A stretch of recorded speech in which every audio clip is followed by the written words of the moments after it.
오늘 우리에게 주시는 하나님의 말씀은요, 신명기 15장 12절로 15절까지의 말씀이에요.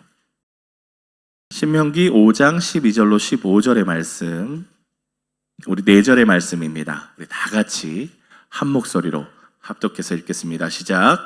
내 하나님 여호와가 내게 명령한 대로 안식일을 지켜 거룩하게 하라. 엿새 동안은 힘써 내 모든 일을 행할 것이나 일곱째 날에는 내 하나님 여호와의 안식일인즉 너나 내 아들이나 내 딸이나 내 남종이나 내 여종이나 내 소나 내 낙이나 내 모든 가축이나 내 문 안에 유하는 객이라 아무 일도 하지 못하게 하고 내 남종이나 내 여종에게 너같이 안식하게 할지니라. 너는 기억하라. 내가 애굽 땅에서 종 되었으니 내 하나님 여호와가 강한 손과 편팔로 거기서 너를 인도하여 내었나니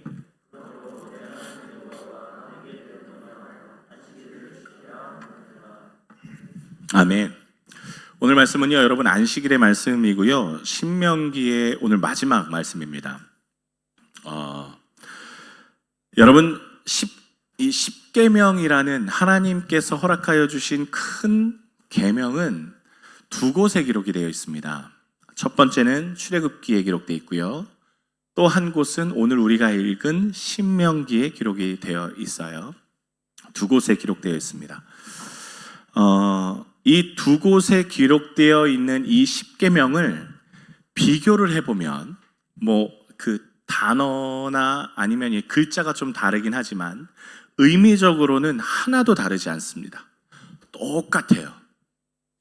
그런데 유일하게 의미가 다른 계명이 하나 있는데 그게 바로 오늘 우리가 읽은 사계명, 안식일을 거룩히 지키라 라는 계명이 의미가 달라요.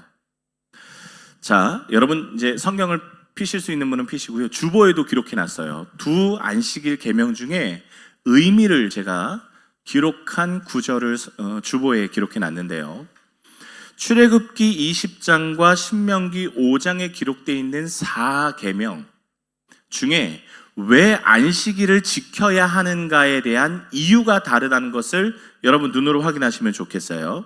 출애굽기 20장 11절에 왜 4계명을 지켜야 하는가? 이는 엿새 동안에 나 여호와가 하늘과 땅과 바다와 그 가운데 모든 것을 만들고 일곱째 날에 쉬었음이니라. 그러니까 출애굽기에 안식일을 지켜야 하는 이유는 하나님께서 천지 창조를 하셨고 7일째 쉬셨기 때문에 너희들도 쉬어가 안식일의 이유입니다. 그런데 신명기 5장에 와서 4계명의 이유가 달라지는 것을 볼 수 있는데요, 신명기 5장 15절에 너는 기억하라. 내가 애굽 땅에서 종 되었더니 내 하나님 여호와가 강한 손과 편팔로 거기서 너를 인도하여 내었나니 그래서 니들은 쉬어야 돼 라고 말씀하세요. 신명기에서 안식해야 되는 이유는 하나님께서 저 애굽에서 너희들이 종이었는데 종 되었지만 이제는 하나님이 끌어내셔서 자유자를 만들었잖아. 그러니까 쉬어라고 말씀하세요. 그러니까 두 개의 지금 계명이 사실은 조금 다른 거예요. 자, 우리가 이제 다시 출애굽기로 한번 출애굽기 기점으로 가서 이 말씀을 좀 이해해 보고자 합니다. 자, 여러분 출애굽기의 안식은 천지 창조와 연결이 돼 있다고 금방 말씀드렸죠. 자, 하나님께서 첫째 날부터 일곱째 날까지 일주일에 천지 창조를 이뤄내시는데 첫째 날부터 6일까지 천지를 창조하셨습니다. 그리고 7일째 하나님이 쉬셨어요. 자, 고대 근동에서 창조는요, 여러분 우리와 같은 시각이 아니었습니다. 고대 근동의 창조의 시각은 어떤 시각을 갖고 있느냐? 신이 자신의 나라를 만들어요. 근데 그게 이제 며칠인지는 모르지만 우리 창세기에는 하나님께서 6일이라고 말씀하시는 거죠. 하나님의 나라를 만드는 거예요. 그리고 마지막 다 완성이 되면 마지막 날에 뭐 하냐면 잔치합니다. 무슨 잔치하냐? 내가 이렇게 완벽한 나라를 만들었잖아. 내가 이렇게 좋은 나라를 만들었잖아. 너 나랑 같이 쉬자. 이게 안식의 개념이에요. 그냥 안식일이라 그래서 그냥 널브러져서 주일날 그냥 이렇게 푹 퍼지는 게 아니라, 안식의 개념은, 출애굽기를 기준으로 한 안식의 개념은 하나님의 잔치에 참여하는 것이 안식입니다. 그런데 그냥 잔치가 아니라요, 하나님의 잔치는 조금 다릅니다. 왜냐하면 첫째 날부터 여섯째 날까지 하나님께서 하나님의 나라, 에덴 동산, 이 땅의 모든 것을 만드시면서 하나님이 감탄사를 계속 연발하시잖아요. 무슨 연발을 하십니까? 보기 좋았더라 라고 말씀하세요. 이게 히브리어로 토브라고 하는데요, 좋았다라는 표현이기도 하지만 이건 선하다라는 표현이에요. 그런데 여러분, 좋았다라는 것은, 여러분 이거 얼마나 보기 좋으세요? 그렇죠? 반짝반짝하고 보기 좋습니다. 그런데 이렇게 보기 좋은 상태를 토브라고 하지 않습니다. 어떤 상태를 토브라고 하냐면, 여러분 기어가 이렇게 딱 맞물려서 완벽하게 돌아가는 상태. 그러니까 보기도 좋아야 되지만 기능적으로도 완벽한 상태를 토브라고 하는 거예요.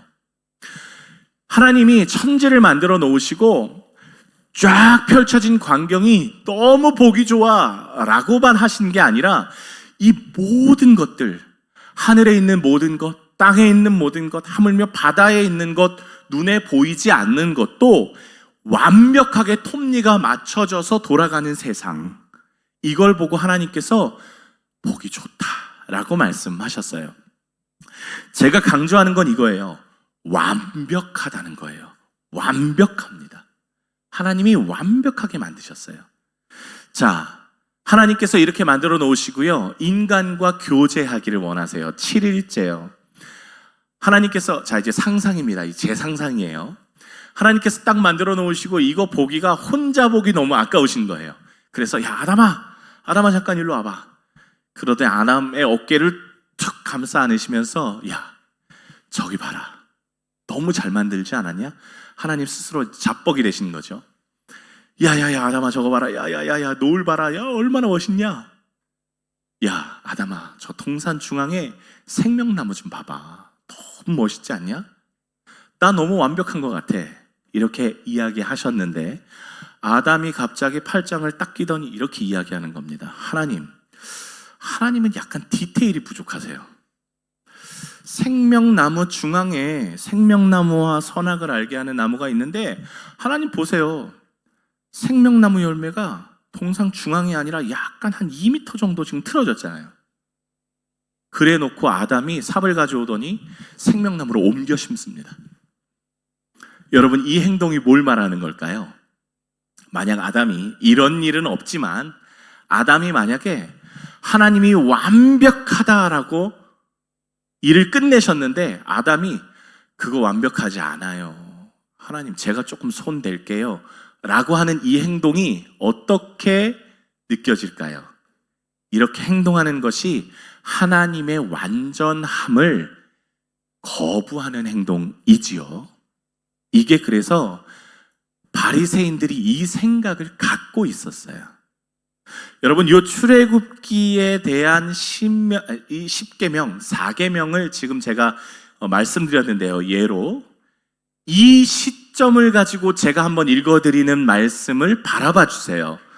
예수님이 과연 대역죄인인지 아닌지 한번 보세요. 마가복음 3장 1절부터 6절 말씀 읽어드립니다. 예수께서 다시 회당에 들어가시니 한쪽 손 마른 사람이 거기에 있는지라. 사람들이 예수를 고발하려 하여 안식일에 그가 사람을 고치시는가 주시하고 있거늘, 예수께서 손 마른 사람에게 이르시되 한가운데에 일어서라 하시고, 그들에게 이르시되 안식일에 선을 행하는 것이 악을 행하는 것, 생명을 구하는 것과 죽이는 것 어느 것이 옳으냐 하시니, 그들이 잠잠하거늘 그들의 마음의 완악함을 탄식하사 노하심으로 그들을 둘러보시고 그 사람에게 이르시되 내 손을 내밀라 하시니 내밀매 그 손이 회복되었더라. 바리새인들이 나가서 곧 헤롯 당과 함께 어떻게 하여 예수를 죽일까 의논하니라. 여러분들 바리새인들은요, 출애굽기의 4계명의 개념을 갖고 있는 사람들이었습니다. 하나님이 완벽하게 6일째 만들으셔서 7일째 우리가 할 일이 전혀 없는 거예요. 자, 6일 동안 하나님이 이 손 마른 자를 고칠 기회와 시간을 주셨는데 아직 안 고치신 건 뭐냐면 하나님이 이 사람을 고치고 싶지 않으시다는 거예요. 이 사람을 고칠 수 있는 6일 동안의 넉넉한 시간을 주셨음에도 불구하고 손 마른 사람이 그대로 7일째까지 손이 말라 있다면 하나님이 이걸 펴지는 걸 원치 않으신다는 거예요. 귀신 들린 사람이 6일째 분명히 귀신이 풀려날 시간을 주셨음에도 불구하고 안식일까지도 귀신 들려 있다라는 것은 하나님이 이 사람은 죄 때문에 귀신이 들려 있다라고 인정된 거예요. 몸이 혹은 육신이 마음이 불편해서 치료받아야 되는 사람이 안식일이 됐음에도 여전히 그 상태라면 출애굽기의 4계명을 기준으로 본다면 이 사람은 하나님이 그렇게 징벌하신 거니까 그대로 되어 있어야 돼요. 그런데 누가 나타나서 갑자기 안식일인데 야, 손 펴져라, 야, 귀신 떠나가라, 야, 치유받아라 이렇게 얘기하는 건 누구의 계명에 대적하는 걸까요? 하나님의 안식일 개념에 대적하는 거예요.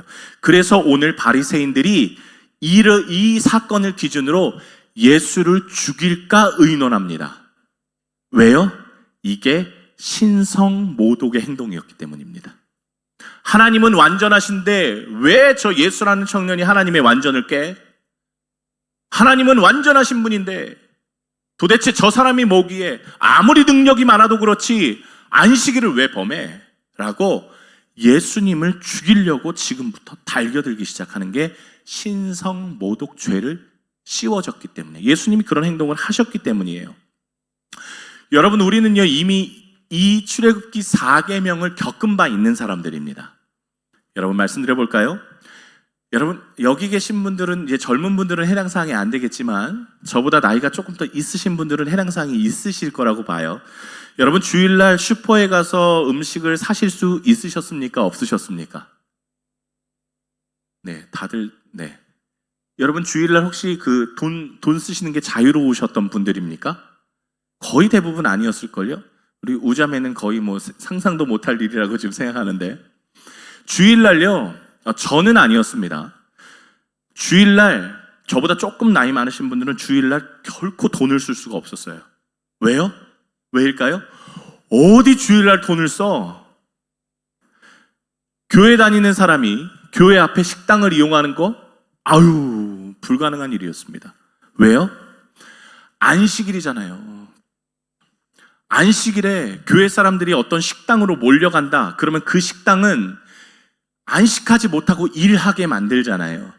그러니까 주일날 돈 못 쓰게 했습니다. 여러분, 돈도 못 쓰는데 주일날 여행이요? 꿈도 못 꿨습니다. 여행을 어떻게 갑니까?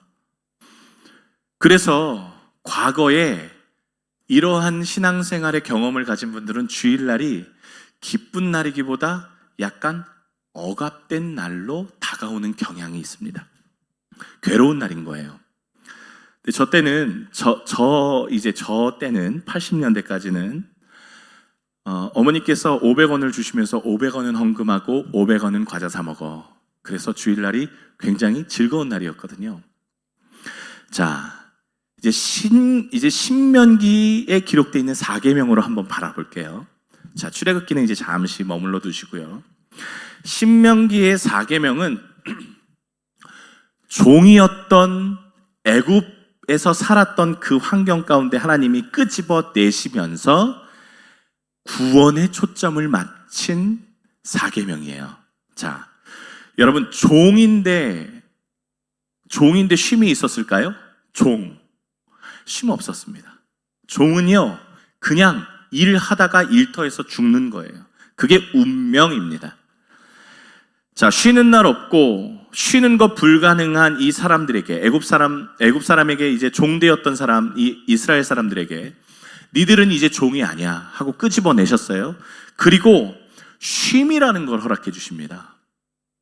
쉼이라는 걸 허락해 주세요. 자, 지금부터 열심히 6일 동안 일해. 그런데 하루는 쉬는 거야. 이 사람들을 그렇게 하루를 쉬게 하시면서 하나님께서요, 너는 종이 아니라 내 백성이야 라고 불러내 주십니다. 종에서 자유자가 되는 신분의 변화를 허락해 주시는 거예요. 여러분, 종에서 자유자가 되는 게 엄청난 변화이긴 하지만 사실 이스라엘 사람에게는 큰 변화로 느껴지지 않았을 겁니다. 왜냐하면 애굽에서 바로 광야로 나왔기 때문에 10계명 가운데 피부로 실제적으로 느껴지는 건 별로 없었을 거예요. 그러나 딱 하나 확실하게 느껴지는 게 있었는데 그게 바로 4계명이지요. 일주일 7일 동안 쉬지 못했던 사람들이 일주일 6일 동안이라고 하루를 쉰다? 이건 여러분 혁명입니다. 그리고 하나님께서 이걸 강제로 쉬게 하세요. 막 일 중독인 사람들도 자, 손가락 놔 하시면서 하나님이 일 못하게 하세요. 여러분, 종되었던 사람이 자유자가 돼서 쉰다. 안식의 개념이 어떤 개념일까요? 우리처럼 여행 못 가고 돈 못 쓰고 아무것도 못하는 억압의 날이 아니라 이스라엘 사람들에게 안식일은 완벽한 희년이고 억압에서 자유자가 되는 날이었고 자유자로 피부로 느낄 수 있는 날이었고 하나님이 우리를 구원하셨다라고 날마다 리마인드 할 수 있는 구원의 날이 바로 안식일인 겁니다. 신명기에서 말하는 구원의 날, 이 안식일을 초점으로 맞춰서 제가 성경 구절을 또 하나 읽어드릴게요. 여러분, 지금부터 여러분들은요 어디 시점에 맞춰서 이걸 들으셔야 되냐면 손 마른 사람의 입장에서 들어주세요. 아셨죠? 이게 신명기의 입장이니까요. 자, 아까 읽어드렸던 건요 마가복음에 기록되어 있는 말씀이었고요. 이번엔 동일 사건이지만 누가복음에 있는 말씀을 또 한번 읽어드려 볼게요. 누가복음 6장 8절부터 10절까지 말씀입니다. 손 마른 사람의 입장에서 여러분 이것이 과연 안식일인가 아닌가를 한번 바라보십시오. 예수께서 그들의 생각을 아시고 손 마른 사람에게 이르시되 일어나 한가운데 서라 하시니 그가 일어나 서거늘. 예수께서 그들에게 이르시되 내가 너희에게 묻노니 안식일에 선을 행하는 것과 악을 행하는 것, 생명을 구원하는 것과 죽이는 것 어느 것이 옳으냐 하시며 무리를 둘러보시고 그 사람에게 이르시되 내 손을 내밀라 하시니 그가 그리함에 그 손이 회복된지라. 여러분, 손 마른 자가, 손에 장애가 있는 자가 손이 펴졌어요. 안식일입니다. 손 마른 자에게 안식일은 구원의 날이어야만 하거든요. 금방 말씀드렸듯이 신명기의 안식일은 구원과 연관이 있습니다. 손 마른 사람의 입장에서 여러분, 손이 펴졌다라는 것은 이건 안식일에 일어나야 되는 일인가요? 아닌가요? 당연히 안식일에 일어나야 하는 일이에요. 여러분, 귀신 들린 사람이 6일 동안 귀신에 휩싸여서 어려움을 당하고 있는 그 순간에 예수께서 안식일에 귀신 들린 사람을 고쳐주십니다. 그리고 마찬가지로 바리새인들은 왜 안식일에 도대체 귀신 들린 사람의 귀신을 쫓아주는 거야? 하고 반박합니다. 그러나 여러분, 안식일의 진정한 개념을 가지고 온다면 안식일에 귀신 들린 사람이 풀려나야 하나요? 아니면 여전히 억압되어 있어야 하나요? 풀려나야만 합니다. 그러니까 신명기의 안식일은 구원의 날, 굶주린 자가 먹을 것을 얻는 날, 이게 회복의 날, 진정한 안식의 의미를 예수님께서는 계속 보여주고 계셨던 거예요. 여러분, 안식일을 우리가 어떤 개념으로 바라봐야 할까요? 출애굽기의 개념일까요? 신명기의 개념일까요? 사실은 두 개념 다 가지고 있어야 합니다. 사실 그게 균형감이에요. 여러분, 실제로 우리가 두 개념을 다 취하고 있기도 합니다. 하지만 우리가 조금 더 바라봐야 될 것은 제가 볼 때는 신명기의 개념을 조금 더 가지고 와야 한다고 생각해요. 하나님께서 주신 구원에 감사하는 날, 그 구원의 은혜를 찬양하는 날, 그래서 하나님께 예배하는 날로 우리가 안식일은 아니지만 주일을 그 형태를 가지고 지키고 있는 겁니다. 여러분, 그러면 이 두 계명이 충돌하느냐? 사실은 그렇지 않습니다. 하나님의 완전하심을 믿고 내 삶을 온전히 하나님께 맡겨드리는 구원의 날로 여기는 것, 이게 안식일이에요. 하나님은 완전하시지요. 그리고 이 안식일 완전한 날에 하나님을 마음껏 찬양하고 하나님 앞에 높여드리며 하나님의 회복이 일어나는 날이 안식일입니다. 그래서 10계명의 4계명은요, 여러분 그저 우리 보고 너 주일 성수 잘해라, 교회 빼먹지 마, 그런 의미가 아니라요, 훨씬 더 깊은 의미를 갖고 있어요. 오늘 그걸 한 세 가지 정도로 정리해드리고 설교를 마칠까 해요. 여러분, 안식일의 이 계명은요, 제정하고요, 생명을 하나님 앞에 온전히 드린다는 의미를 갖고 있습니다. 안식일의 개념은 내 재정과 내 생명을 하나님 앞에 온전히 있음을 인정해 드리는 날이에요. 자, 여러분, 출애굽했을 때 이스라엘 백성이 뭘 가지고 나왔냐면 각종 애굽 사람들이 가지고 있는 진귀한 보물들을 갖고 나오기도 했고요, 가축들을 데리고 나오기도 했어요. 그러나 이스라엘 백성이 가지고 나온 재물의 대부분은 1년치의 보물이었을 겁니다. 1년치의 가축이었을 거예요. 이건 이제 성경을 더 잘 읽어보시면 나타나는 부분이 있습니다. 그런데 자, 이렇게 표현합니다. 1년치 식량만 가지고 나온 거예요. 그런데 이스라엘 사람들이 광야에서 몇 년 동안 살았습니까? 무려 40년 동안 살았습니다. 그러면 1년치 식량만 가지고 나온 이 사람들은 지금부터 39년 동안 쫄쫄 굶고 있어야 되는 이 상황 가운데 하나님께서 만나를 허락하여 주세요. 만나. 여러분, 만나, 교회 처음 나오시는 분들도 계시니까 만나가 어떤 건지 설명해 드릴 방법이 없어요. 근데 제 상상하건대 만나는요, 성경에 보면 기름에 튀긴 과자 맛이 난다라고 하고 있거든요. 그러니까 제가 생각했을 때 기름에 튀긴 과자 맛이 난다라고 하면 저는 아마 이게 조청유과 같지 않을까라는 생각을 저는 해요. 그렇죠? 동의하세요? 네, 그렇게 달진 않겠지만 어쨌든 그걸 아침마다 새벽마다 하나님께서 내려주셨어요. 그리고 이스라엘 백성은 그걸 주워다가 가루를 내어서 물과 섞어서 빚어 먹기도 하고 그걸 그냥 먹기도 하고 구워 먹기도 하고 튀겨 먹기도 했어요. 자, 그런데 하나님께서요, 첫날부터 6일까지는 하루치씩만 거두라고 하시고 마지막 안식일 전날 6일째 되는 날에는 며칠치를 거두라고 하십니까? 이틀치를 거두라고 하세요. 그 말은 안식일에 무조건 쉬어라를 습득시키시는 연습을 만나로 시켜주셨던 거예요. 한마디로 너희가 먹는 것, 너희에게 공급되는 건 누구의 손에 달렸다고요? 하나님께 달렸다라고 하나님께서 하나님께서 우리의 생명과 재산과 그 모든 삶의 패턴을 하나님께 두고 있다라는 것을 연습시키셨던 것이 만나입니다. 즉, 안식일에 쉼을 취한다는 것은 하나님께서 나의 경제 주권을 갖고 계십니다.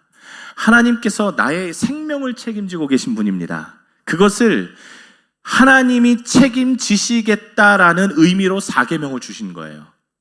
여러분, 솔직히 말하면요, 자영업 하시는 분들한테 주일날 쉬라고 말씀드리는 거, 이거 정말 어려운 일입니다. 청년 중에 하나가 새벽 기도를 같이 나오면서, 사실 새벽 기도 안 나왔던 친구거든요.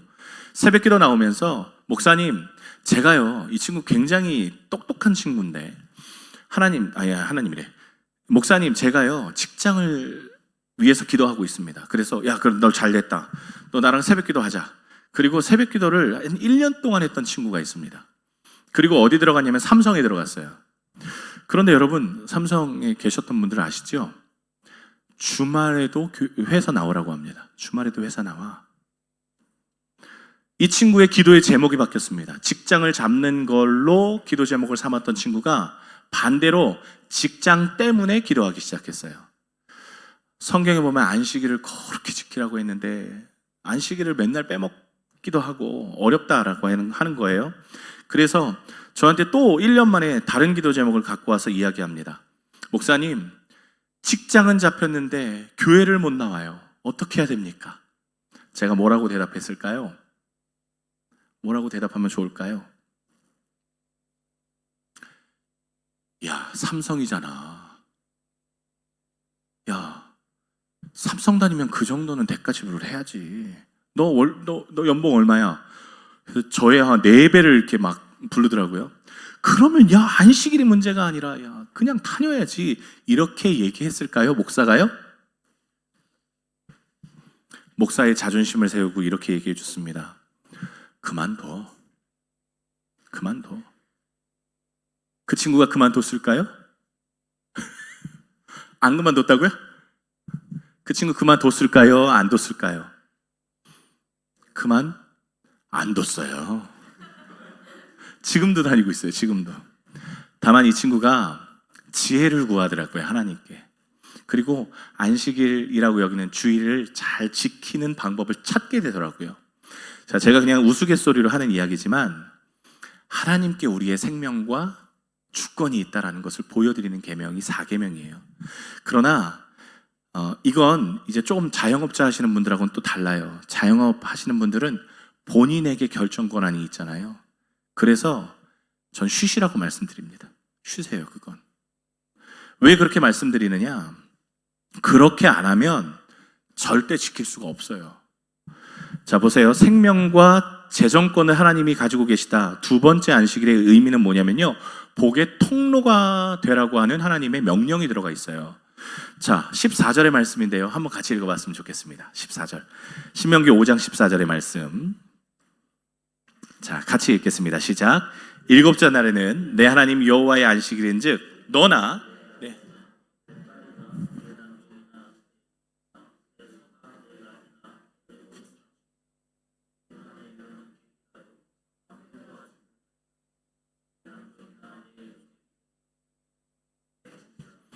여러분, 이 말씀의 특징이 뭔지 아십니까? 네입니다. 네. 네가 몇 번 들어갈까요? 네가 10번 들어갑니다. 뭘 말하고 있는 걸까요? 너만 쉬지 말고 내게 속한 모든 권속을 같이 쉬게 하라는 하나님의 명령이에요. 자, 자영업 하시는 분들께 항상 제가 그냥 그러면 쉬세요 라고 말씀드리는 이유가 여기 있어요. 내가 안 쉬면 다른 사람도 못 쉬게 합니다. 그죠? 사장님이 퇴근을 안 해요. 아니, 사장님 하지 마요. 하지 마. 자, 담임 목사님이 바뀔게요. 자, 담임 목사님이 퇴근을 안 해요. 그럼 부목사가 퇴근할 수 있어요, 없어요? 요즘에는 좀 하더라고요. 목사님, 저 먼저 퇴근하겠습니다. 그런 친구들이 있어요. 와, 진짜 죽여 말어. 막 그쵸? 담임 목사님이 퇴근을 안 하시는데 9시가 돼도 퇴근 안 하시는데 부목사가 목사님 그러면 수고하십시오. 내일 새벽 기도도 하셔야 되는데 저 먼저 들어가겠습니다. 큰일 납니다. 하나님이 명령하세요. 너 쉬어야 돼. 그런데 내 아들, 내 딸, 내 남종, 내 여종, 내 소, 내 나귀, 내 모든 가축, 내 문 안에 있는 객, 내 남종, 여종 다 쉬게 해. 그 이유가 뭘까요? 그들을 쉬게 하지 않으면 내 안식이 아니라는 거예요. 여러분 다 아시잖아요. 나는 교회에 와 있는데 사업장은 팡팡 돌아가고 있어요. 내 마음이 어디 있을까요? 하나님을 온전히. 나는 예배하고 있는데 다른 사람 예배 못하게 만들었어요. 그거 진짜 안식일까요? 아니라는 거예요. 여러분, 이스라엘 백성은요 알았어요. 노예잖아요. 노예였잖아요. 애굽 사람들은 팡팡 놀고 먹는데 이스라엘 백성은 맨날 일했어요. 이스라엘 백성이 무슨 마음을 먹었을까요? 저 죽일 놈들. 그렇게 마음 먹었을 거예요. 그런데 이제 본인이 그 입장이 됐어요. 주인이 됐어요. 자, 그 마음을 그대로 가지고 이 사람들을 못 쉬게 한다고요? 아니요. 그건 누구의 영광을 가리는 일일까요? 하나님 영광을 가리는 일이라는 거예요. 그래서 복의 통로가 되기 위해서는 하나님의 영광을 드러내는 일을 해야 되는데, 그게 뭐냐? 내 능력 하에서 쉴 수 있게 만드는 조건들을 갖추라는 거예요. 여러분, 힘 있으신 분들, 이거 참 중요한 겁니다. 그러면 여러분, 제가 이제 이게 우려되는 일들이 뭐냐면, 그러면 주일날 못 지키시는 분들이 있잖아요. 우리 의사 선생님들, 생명을 가지고 계신 분들, 소방관 우리 분들, 경찰 분들, 또 피치 못하게 주의를 지키시지 못하는 분들이 계세요. 그러면 그분들은 그러면 다 악의 구렁텅이에 다 집어넣어야 되나요? 아니요, 그렇지 않아요. 신명기 4계명을 기준으로 본다면 생명을 살리는 것이 가장 우선된다라고 말씀하고 있어요. 그 말은 뭐냐? 최선을 다해 하나님의 예배의 자리를 지켜라. 그러나 생명이 귀중하다라고 우선되는 법을 예수님께서 말씀해 주셨죠. 여러분, 저는요, 코로나 이후에 지금 우리 이제 온라인으로 지금 예배 드리시는 분이 계셔요. 우리 유한중 목사님이든가요, 선교지에 가 계시는 분들 온라인으로 지금도 예배 드리세요. 어쩔 수 없는 그런 상황이야 당연히 온라인으로 드리죠. 그런데 주일날 저 캠핑장에서 온라인 예배 드린다? 전 그거 예배라고 인정할 수가 없어요. 저는 그래요. 하나님께서 우리에게 전심을 다하여 예배하라고 말씀하셨다면, 여러분, 우리가 어떻게 그렇게 예배합니까? 자, 나에게 능력을 주시는 한에서 내 능력이 미치는 사람들에게까지 하나님께 이끄는 자가 어떻게 캠핑장에서 예배합니까? 불가능한 일이에요. 하나님을 최선을 다해 예배하라. 이것이 4계명의 두 번째 의미입니다. 마지막이에요. 거룩하게 하라라는 의미를 가지고 있습니다. 그런데 여러분, 출애굽기의 이 계명과 신명기의 이 계명의 순서가 좀 다르다는 것을 여러분 보실 수 있는데 정말 재밌어요. 안식일을 거룩하게 지키라라고 이야기하는 부분이 있고, 안식일을 지켜 거룩하게 하라 이렇게 이야기하고 있는 부분이 있어요. 한마디로 안식일을 지킴으로 내가 거룩하게 되고, 혹은 거룩한 안식일을 지킴으로 그 안식일이 나를 거룩해 만든다라는 뜻이에요. 무슨 말이냐 이게?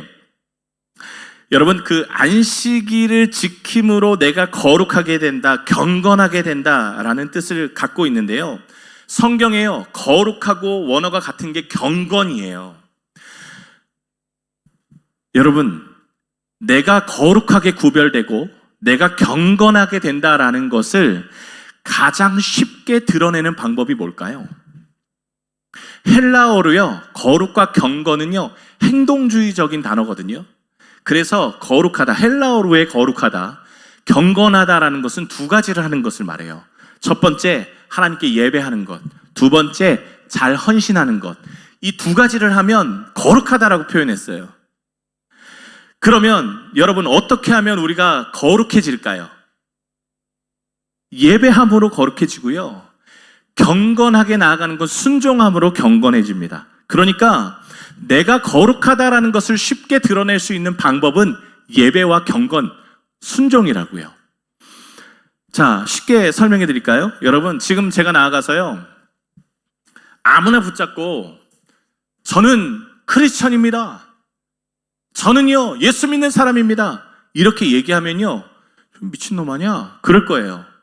그런데요, 여러분, 주일날에요 말끔하니 차려입고 분주하게 어디 간다, 그러면 대부분의 사람들이 저 사람 뭐라고 이야기할까요? 아, 교회 가는구나, 예수 믿는 사람이구나, 이렇게 여긴다고요. 그 얘기하는 거예요. 여러분, 제가 오토바이 타고 주일날 이렇게 먼저 좀 오면요, 한 7시 정도에 이렇게 교회에 와서 문을 열면요, 올 때 꼭 만나는 분들이 계세요. 누구를 만나냐면요, 골프채를, 이만한 골프채를 어깨에 탁 메고 그 카니발 뒷자리에 그냥 냅다 내팽개치시는 분들 한 두세 팀 만나요. 그러면 제가 그분들을 보면서 아, 저분들 예수 믿는 사람들이구나 이렇게 여길까요? 아니요, 저분들 예수 안 믿는구나, 전도해야 되겠다, 그 마음을 품어요. 여러분, 캐리어를 끌고 주일날 나온다, 아, 교회에 캐리어 끌고 가는구나, 이렇게 여길까요? 절대 그렇게 여기지 않아요. 자동차 뒷자리에 캠핑 장비를 냅다 싣고 있다. 교회 안 다니는 사람이구나. 그렇게 여기죠. 너무 쉽게 구별됩니다. 안식일을 거룩히 지키라. 너무 쉽게 구별된다는 거예요. 여러분, 예배만큼 우리를 거룩하게 만드는 것이 없어요. 예배만큼 우리를 경건의 자리로 모이게 하는 것은 없어요. 조금만 더 깊게 가볼까요? 조금만 더 깊게 볼게요. 여러분, 사도 바울 선생님이요, 이 거룩하고 경건을요, 같은 말이라고 말씀드렸죠? 이 거룩하고 경건을 조금 더 깊게 해석을 하시는 부분이 있어요. 어디냐면 디모데전서 3장 16절의 말씀에 보면 자신의 영적 아들 디모데에게 목회를 가르쳐주면서 디모데야, 경건은 이런 거야 하고 말을 해요. 한번 찾아보세요. 디모데전서 3장 16절입니다. 경건, 거룩은 뭐냐라고 정의하는데 한번 찾아보십시오. 자, 찾으셨으면 같이 읽겠습니다. 시작. 그도다 경건의 비밀이여 그렇지 않다 하는 이 없도다. 천사들에게 보이시고 만국에 전파되시고 세상에 믿음 받으시고 영광 가운데 올려주셨느니라. 누구 말하는 건가요? 예수님 말하는 거예요. 예수님 말하는 겁니다. 여러분, 거룩은 경건은요, 사도 바울 선생님이 예수라고 이야기해요. 예수야. 그런데 그 예수가요, 그냥 예수가 아니라 어떤 예수냐면 육신으로 오신 예수님을 이야기해요. 이거를 우리는 어려운 말로, 고상한 말로 성육신이라고 하죠. 그죠? 성육신 하신 예수가 거룩이요 경건이라고 표현해요. 그런데 알죠? 성육신 하신 예수님이 거룩하신 분인 거 우리 알죠? 경건하신 거 알죠? 그런데 여기서 끝나지 않고 디모데전서 4장 7절 보세요. 그 거룩하신 예수님을 우리가 어떻게 하라고 이야기하냐면, 계속 읽어볼까요? 4장 7절 시작. 망령되고 허탄한 신화를 버리고 경건에 이르도록 내 자신을 연단하라. 여기서 경건에 이르도록 연단하라라는 이야기는요, 3장 16절의 경건을 가지고 와서 하는 이야기예요. 3장 16절의 경건은 누구라고요? 예수라고요. 성육신하신 예수라고요. 그런데 그 예수를 그대로 가지고 와서 4장 7절에 대입을 해보시면 경건에 이르도록 연단하라라는 것은 무엇이냐? 너희 안에 성육신하신 예수가 임하도록 연습하라라는 거예요. 그 연습의 방법이 뭐라고요? 예배하는 것, 경건의 모양을 갖추는 것. 그런데 여러분, 그저 예배하는 것으로 섬기고 헌신하는 것으로 거룩의 모양이 쉽게 드러나지만, 오늘 디모데에게 이야기하는 바울 선생님의 이 경건에 대한 권면은 우리의 성육신하신 예수님이 온전히 임하셨던 것처럼 우리의 삶 전체에 예수 그리스도가 온전히 임하도록 하라라고 말하고 있습니다. 한마디로 교회에서 설교할 때 그때 너 경건해 보이지, 그런데 그거 끝 아니야. 언제까지요? 에베소에서 복음 전하는 그 모든 순간이 경건이어야 돼. 여러분, 에베소가 얼마나 음란한 땅이었는 줄 아세요? 지금 디모데가 있는 땅이 에베소였어요. 에베소에서는요, 거기 아데미 신전이 있었는데, 여러분, 그 신전이 1000명의 신전 창녀가 있었어요. 배고프면 여러분, 우리 저기 짜장면이라도 먹으러 가자. 배고프면 자, 우리 저기 감자탕이라도 사 먹으러 가자. 그렇게 이야기하잖아요. 에베소에서 무슨 말을 하는 줄 아십니까? 성욕이 일어나면 야, 우리 저기 신전으로 가자. 그게 죄가 아니었어요. 그 땅에서 야, 디모데야, 너만큼은 지켜내야 될 것이 있어. 그게 뭐예요? 예수께서 성육신하셨던 것처럼 너 안에 예수께서 침투하셨다면 너의 삶이 경건해지도록 연습하는 거야. 이거라고요. 오늘 오늘 뛸 거예요. 삶의 예배를 이야기하고 있어요. 처음부터 끝까지, 첫날부터 일곱째 날까지, 숨을 처음 쉴 때부터 숨이 끝날 때까지 그 모든 것이 경건의 연단을 우리가 힘써 지키며 나아가야 한다는 것이죠. 여러분, 이게 안식일의 4계명의 의미예요.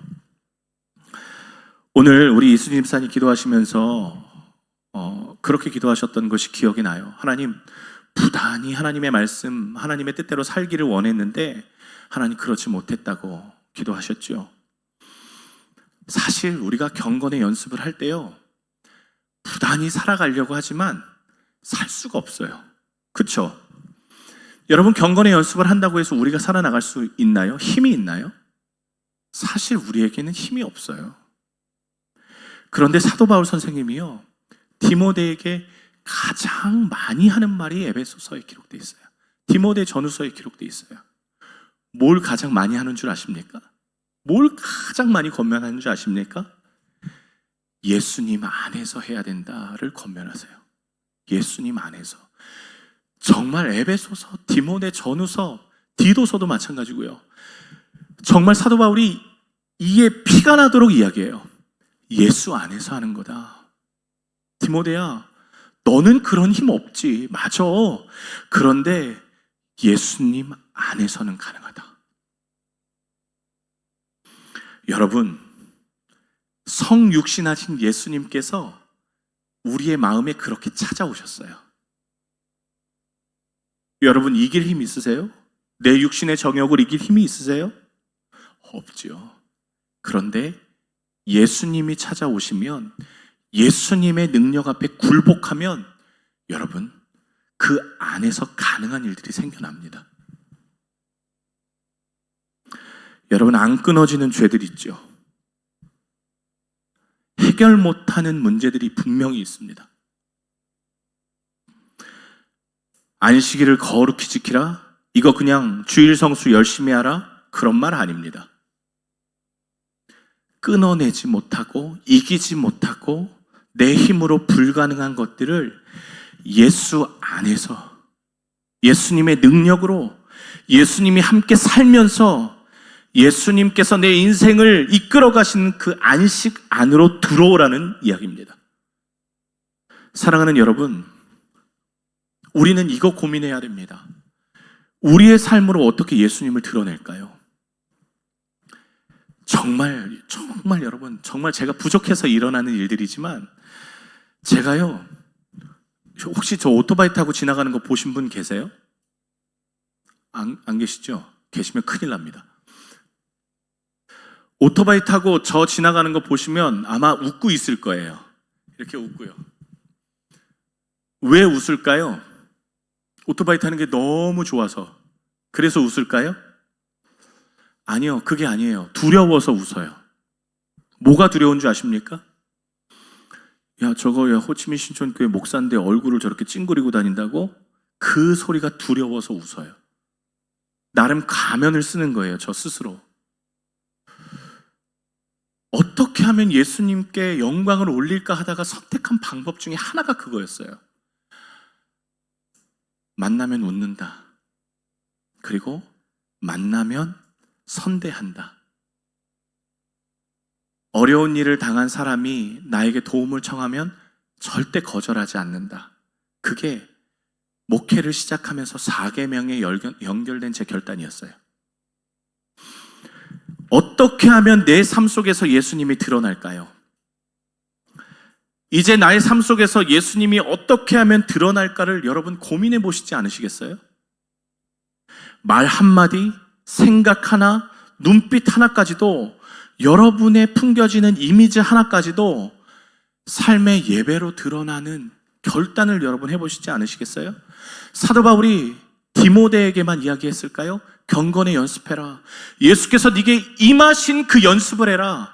예수께서 임하셨다면 너희 삶 가운데 어떠한 일들이 일어나야 되는지 부단히 연습해라. 우리에게도 하는 이야기예요. 물론 우리는 힘이 없고 할 수 없지요.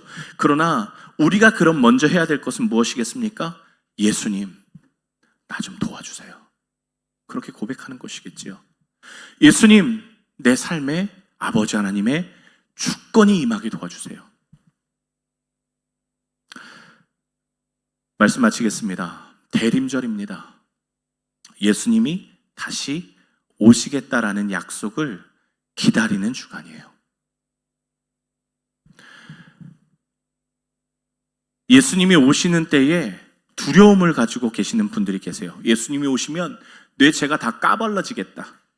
예수님이 오시면 그 심판대 앞에서 내가 죄진 게 모두 다 스펙트럼처럼 쫙 피어나겠다.